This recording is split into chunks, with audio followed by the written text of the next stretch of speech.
அன்பான மக்களே, நம்மளோட மகாநதி சகலைகளை பற்றி நம்ம பேசணும் அப்படின்னா அவ்வளோ இருக்குங்க பேசுறதுக்கு. இங்கே பாருங்க, 3 பேருமே வந்து சூப்பராக ஒரு அழகான ஒரு போஸ்ட் கொடுத்துருக்குறாங்க. ஃபங்க்ஷனில் 3 பேர் எல்லாருமே வந்து செம்மையாக வந்து கலக்கியிருக்காங்க அப்படின்னு தான் சொல்லணும். டான்ஸ் 3 பேர் பண்ணியிருக்காங்களா இவங்க சகல பாய்ஸ் 3 பேர், ஏன்னா நிறைய ரீல்ஸ் பண்ணியிருக்காங்க இல்லையா. அப்போ மகாநதி அதை விஜய் டெலிவிஷன் டீம் வந்து வாங்க நீங்கள் 3 பேர் சகலை 3 பேர் சேர்ந்து ஒரு டான்ஸை போடுங்க அப்படின்னு கூப்பிட்டுருப்பாங்களா என்னமோ தெரியல. கூப்பிட்டுருந்தா செம்மையாக இருந்திருக்கும். 3 பேர் டான்ஸு நம்ம பார்த்து என்ஜாய் பண்ணியிருப்போம். இருக்கிறதுக்கு வாய்ப்பு இருக்கா என்னன்னு தெரியல. எனக்கு ஒரு ஆசை, ஆனால் விகா டான்ஸ் இருக்குது அப்படின்றது நமக்கு தெரிய வந்திருக்கு.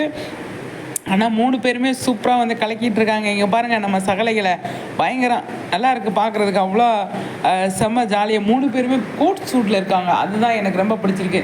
இவர் ருத்ரபிரவீன் கோட் சூட்டில் இல்லையே, இருக்காரா தெரியல. அவரும் பிளாக் தான் போட்டிருக்காரு, ஆனால் கோட் சூட்டான்னு சொல்லி